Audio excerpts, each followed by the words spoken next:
Today we're going to be talking about Facebook ads demystified. We've got a lot to cover here. We're going to talk about why we need to be on Facebook ads, how to boost our posts the smart way, when to use Facebook Ads Manager, how to target and test your ads, and which report to use to really drill into the right data. But before we dive into all that, I'm going to share just a little bit about my story. This was me 10 years ago. I had been laid off from my job. I was scared, broke, drunk, and growing out my facial hair. So I did what anyone would do in that situation. I put on a wig, worked my butt off, got a book deal, and blogged as Grandma Mary's social media edutainer. And now this is me today. I'm happy, healthy, and I've had a good waxing. And with the help of Facebook ads, I now have time to hand dry my laundry on the beach. So that's kind of part of my story, a little bit. I was laid off from my job, and it did inspire me to use my love of improv comedy and my love of entrepreneurship to start a blog as Grandma Mary's social media edutainer. So I had started learning about social media when I started an in-home wine tasting business, which was a perfect business with a one-year-old at home. You got to drink on the job, and now I'm a blogger, so it's the same. No, but I actually now really enjoy what I do. I love speaking at all different places, and I also do some stand-up comedy now around the Denver Boulder area, so it's a lot of fun. So love to connect with other comedians like Kim. So let me share with you today a little bit about Facebook ads. There is no one-size-fits-all formula. You might hear things like, oh, you've got to post a 30-second video at 2 o'clock on Tuesdays with 74 emojis, and you've got to wave some money around to make it all work. And that really isn't quite true. You really need to just be yourself, and we learned that so well from Sue. Put yourself into your business. And I'm living proof that you can get pretty weird on social media and still have a good business. You don't have to put on a wig, only if you like it. So let's talk about Facebook. Facebook is changing, and of course you've probably heard the news that the news feed is changing big time for businesses. Mark Zuckerberg announced recently that they're really putting that focus on the person-to-person conversations and really decreasing the reach for pages. So what do we do as marketers? Actually, the big thing is that this has been changing over the past year. This really isn't a huge shift. It will remain to be seen how low it will go, but for sure, we've already had to deal with this. So that's what makes Facebook advertising so important right now, and we can get smarter about it. Facebook has still increasing with daily monthly users, or monthly users. We're now over 2 billion. So your customers are there, and you need to be able to reach them the smart way. You can use Facebook advertising to reach your customers with highly targeted ads and not spend too much money. It really is still one of the cheapest places to advertise online. What I want you to do is to think about the customer journey, because we're not on Facebook thinking, what am I going to buy today? It's about getting connected with a brand, getting connected with your brand and your service, and becoming more aware of it. Facebook works best when we're using Facebook ads to build that awareness and get people over to our list. Because think about when you buy something. Sometimes it might happen that you see something and you buy it right away, but other times it takes 7 to 10 times to see it, sometimes 20 times. There's different studies out there that show that people need to see things several times. So Facebook works best when you're building an audience and getting them connected onto your email list, for example, and then you're using your email sequence to follow up with people. That's becoming even more critical now with the changes on Facebook. Do what you can to move people off of Facebook onto something you own, like your website or your email list. I know having an email list isn't always appropriate for every every business. Like, who wants to sign up for the dry cleaner email list? It's not that exciting.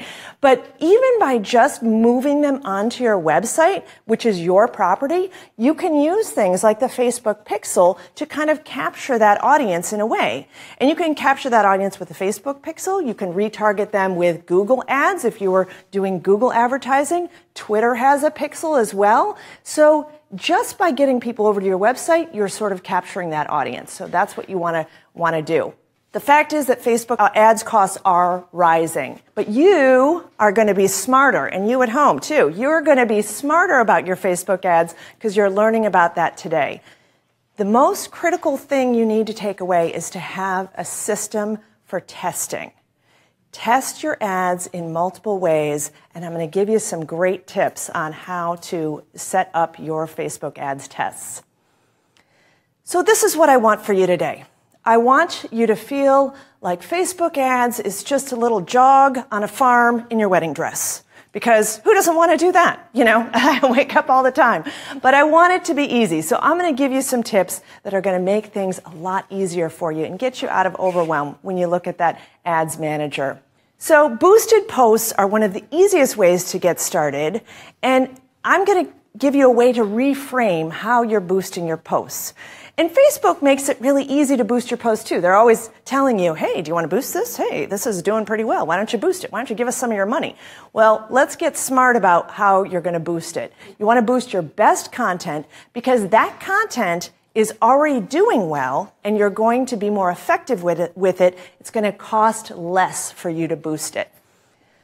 So boosted posts aren't always the best ROI, return on investment. And the reason is they may not be optimized for what you truly want. You can dive into the ads manager and get a little bit more advanced. Boosted posts are Facebook advertising light. It kind of signals to Facebook that you aren't quite as an advanced advertiser. Now, they're not bad for sure. You can definitely boost your posts when it's doing well, and I definitely suggest using things like custom audiences to really connect with the warm audience that is going to respond better to that boosted post. The way you decide which post is a good candidate for boosting is to look into your Facebook Insights. And that you can find in your Insights section on your page and then look at the post section on the left side. Now you're going to see a whole list of all your recent posts and you're going to see a whole bunch of numbers. Well, what I want you to do is switch that view to engagement rate. And that's in the upper right corner of that page. You're going to have a little drop-down menu to switch it to engagement rate. And what that does, and I'm going to give you a little math here. It's a little early for math, I know. It's a percentage of people who have interacted with your post over those who have seen it. So now what we're doing is we're taking the fact that your posts get different reach out of the equation. We're kind of normalizing the data here, and it just turns it into a percentage. So what you will see then is you'll see a percentage of the number of people who interacted with it, and you're going to say, aha, this post was really interesting to people, but it got decent reach, but with a boost, it can do even better and make my money go farther with that. And you want to boost posts that, of course, have a business purpose for you, that are going to give you an advantage, like driving people to your website or doing something to connect you with your audience. So take a look. Usually I suggest over 5% is a good gauge. You might have different ranges depending on the size of your page. Sometimes larger pages have a smaller baseline of percentage of people who interact with them and vice versa with that.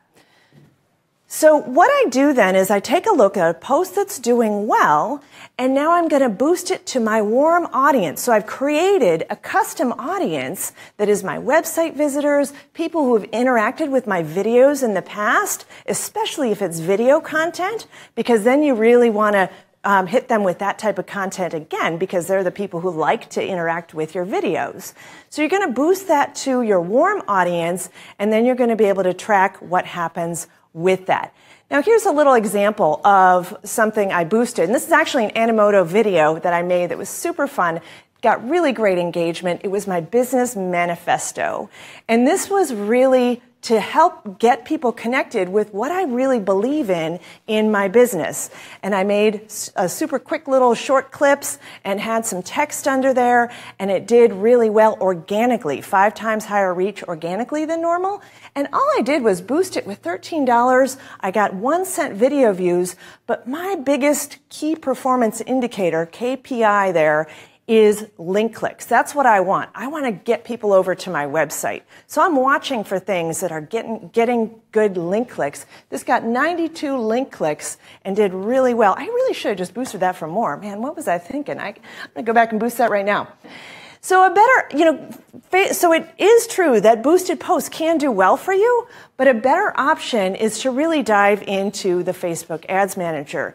Now, it can make people feel like this. I've been there these days. The kids, they want dinner every night, apparently. And you've got to, I don't know what's up with that, and this is how I feel. And sometimes looking at the Ads Manager, that's how I feel too. But we're going to give you some keys on where you should look. Now, when you start an ad in the Ads Manager, you have a whole bunch of different objectives available to you. And what you need to understand with this is that each objective is going to be optimized around that particular thing. So if I want the cheapest link clicks, the cheapest traffic, I'm going to choose traffic.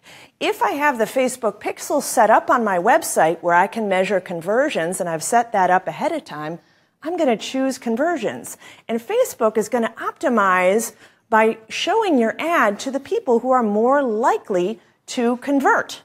And it knows who are the types of people who make purchases, who are the types of people who opt into things. And it's all still based within your targeting, but it's showing it to those people first. So that's why you want to get a little smarter and optimize around your true goal there and measure things like conversions. So my biggest things that I use in this whole objective section are targeting, conversions, lead generation, and video views if I really want to build a video view audience. So those are the only ones I'm really focused on in here. Some of the others are good for different types of objectives. If you're really just looking for more reach, then you can use the reach ads. But I'm always trying to get people off of Facebook onto my website. So targeting is super powerful on Facebook ads. You're going to be able to target with your demographics. You're going to be able to choose custom audiences as well. But if you're looking at the cold audience to target your ads to, you're going to use the detailed targeting section, and you're going to start typing in some keywords. You can target things like the fans of another page. You can target interests. You can target all different types of behaviors. And you just have to start typing and seeing if there's a match, because not all fan pages have the capability of being targeted. And so if you know that you have a competitor, you can show the ad to the fans of that competitor, perhaps, if that would be a perfect match. Or maybe it would be a different brand that was also had a lot of synergy with you, perhaps. Now, usually the way they allow pages to be targeted, it's a function of size. So typically you have to have a page that's like maybe 50,000 and above before you can target them, but just start typing and check it out. So you can target by zip code or city. So that's really handy for people who have that local business and you really want to hyper target. This works well for things like realtors or people who have a local business where people aren't going to drive that far. And if you're targeting with a local business, you don't want to narrow it down too much. So typically you might just put a few keywords on top of that so you don't narrow it too far. You can also do amazing things with your targeting, like targeting by job title, how much people make, if they went to college or not, if they are a homeowner.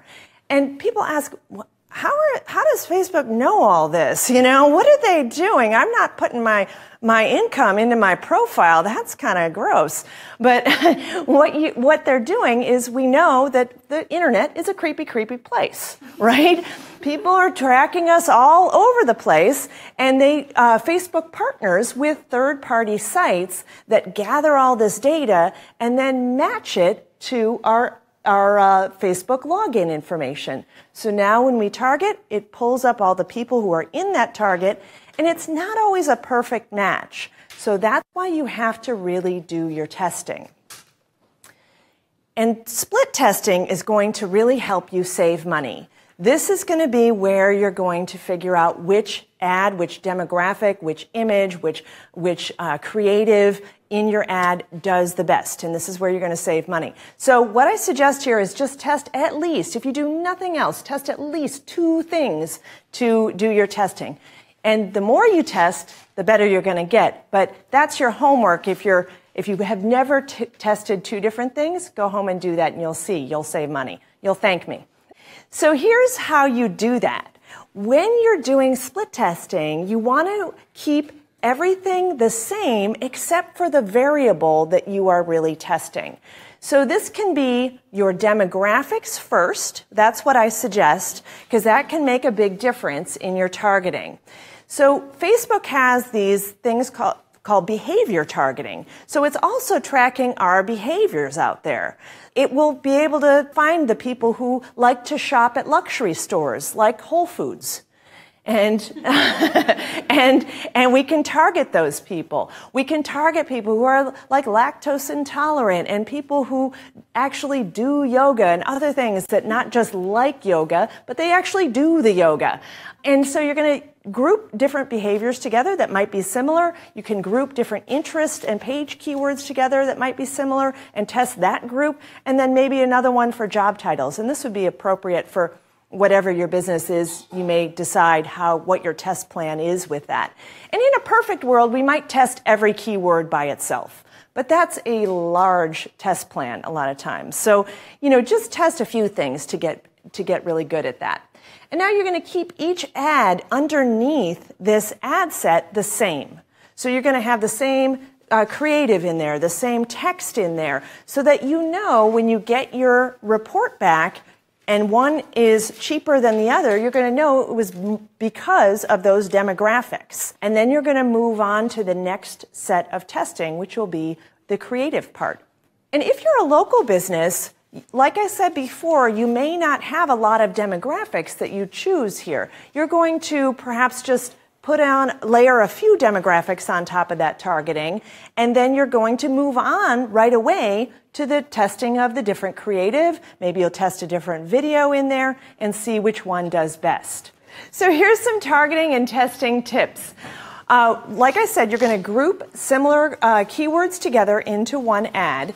You're going to test those ideas together. And I suggest keeping your audiences large to start with. Facebook is actually getting much better at optimizing your ad. And so you're going to have that fairly open. And then if you really want to get granular and break that up afterwards to really figure out which keywords are working for you, you can.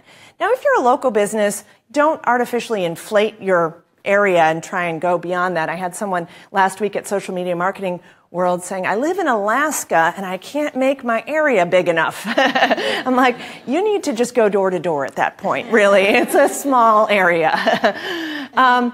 You're going to run just one ad underneath each ad set because you're going to have more control over the budget and the targeting there, and you're going to know that that ad gets the full budget to test it.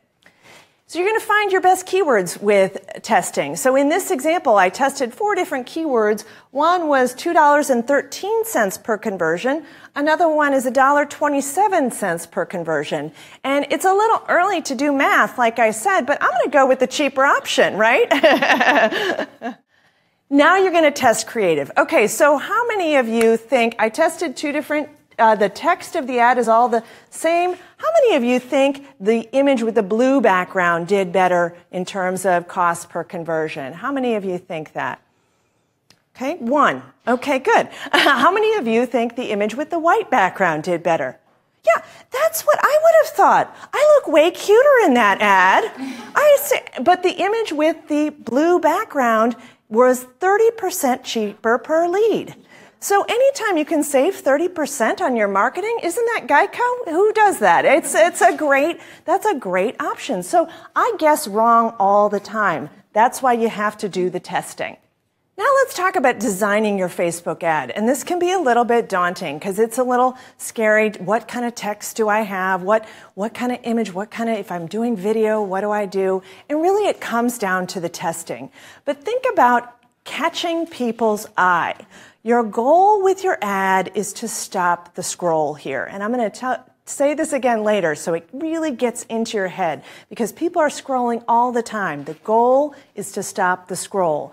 And you're going to have text that goes above the image, and then you're going to have the image or video, the creative here, and then the headline actually appears below the image. And you can make the headline a little longer because that's the biggest part of the ad.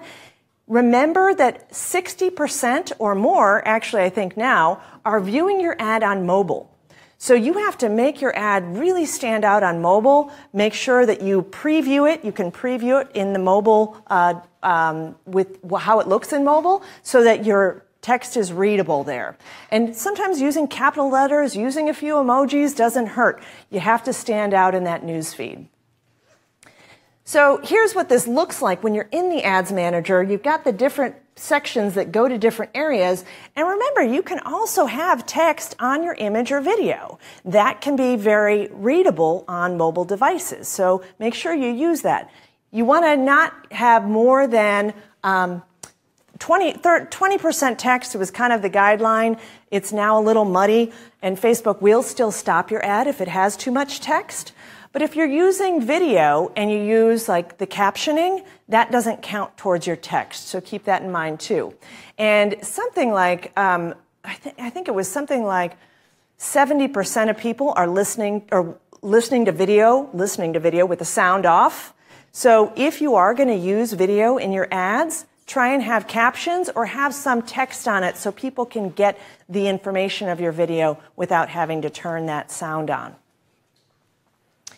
Imagery is critical. And again, so I'm going to do another test for you because I like these. How many of you think the one with the 3 puppies converted better?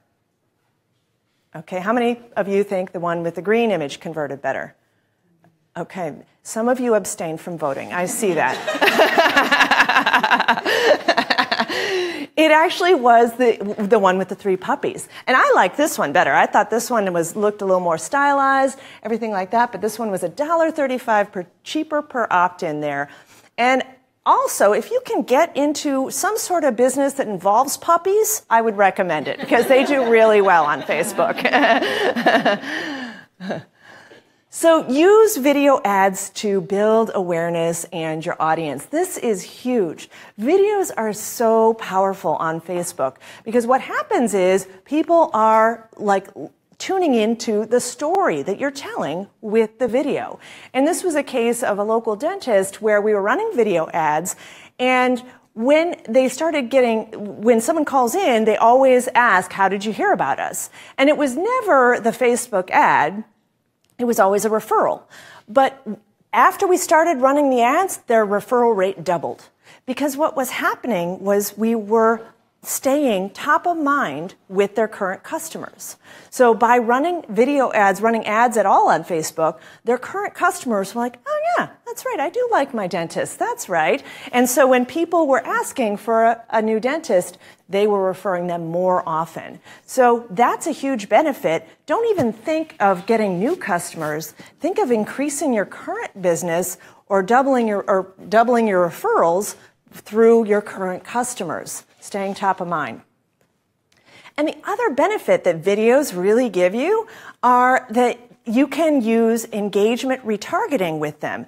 So you can now target the people who viewed your videos, and you can say, I want to target people who've watched at least 10 seconds of my video. I want to target people who've watched at least half. So that's your more engaged audience.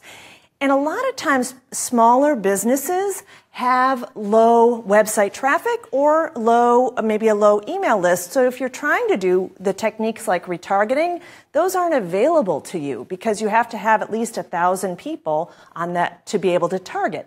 And if you don't have 1,000 people on your email list or 1,000 website visitors that you've had recently, then you're not going to be able to use those techniques. Video is going to be your answer to that. You're going to be able to use a video ad, boost it out, get some of that warm audience, and then combine that that video retargeting with your website audience. So that's really great.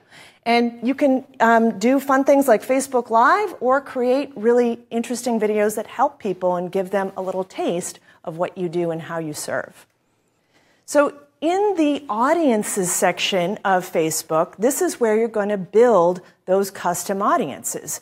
You can build audiences from your email subscribers, like I mentioned, anyone who's engaged with your Facebook page, your website visitors, and you can segment these in really powerful ways if you have that kind of traffic, or you can combine them to save money by only targeting that smaller audience with your sales message. It's a lot easier to sell to your warmer audience than a cold audience. So your goal with your Facebook ad creative is to stop the scroll. We're all super distracted. I watch people all the time at airports and things like that, and they're just scrolling, scrolling, scrolling. Stop. Scroll, scroll, scroll. So your goal is to be interesting and stop that scroll. So now let's talk about Facebook ad reports. This is where it can get a little scary, all right? And you're going to stick with me here because there's a lot of numbers. But I'm going to give you the 3 things that you need to pay attention to in the report section. One is the date range. A lot of times people aren't looking at the right date range to understand their metrics, and they are saying, wait, how come, the data seems a little screwed here, or I'm not even seeing any delivery, and that's because the date range needs to be set. The next thing is to look at the ad, the level that you're looking at, because remember how I showed you the different split testing, where you're split testing at the ad set level? Well, you want to drill into that view, because if you're just looking at the campaign level, it's aggregating all of that into one, and you're not splitting it out into the different types of tests that you ran. So if you have different ads that you run underneath the ad set, then you need to look at that level. But usually if you're split testing at the ad set level, that's the level you look at. Now, the third thing you need to look at is the columns, because Facebook defaults to kind of not as much information in the columns that you're looking at. So you want to tell Facebook exactly what data you want to see in those reports. And you can definitely customize your columns. If you're using something like the Facebook Pixel, you can go into that and specifically say, I want to see the conversions, I want to see the leads, or I want to see the custom conversions that I have set up. So definitely customize your columns, and then you can set a default report. Now, if you want to make it super easy, your best default report is performance and clicks. So you'll just select the columns here, select performance and clicks. This is a pre-built report that actually has some pretty good information in it. And now you say set as default. Now every time you come back to your Facebook ads reports area, you'll be seeing some good stuff in there.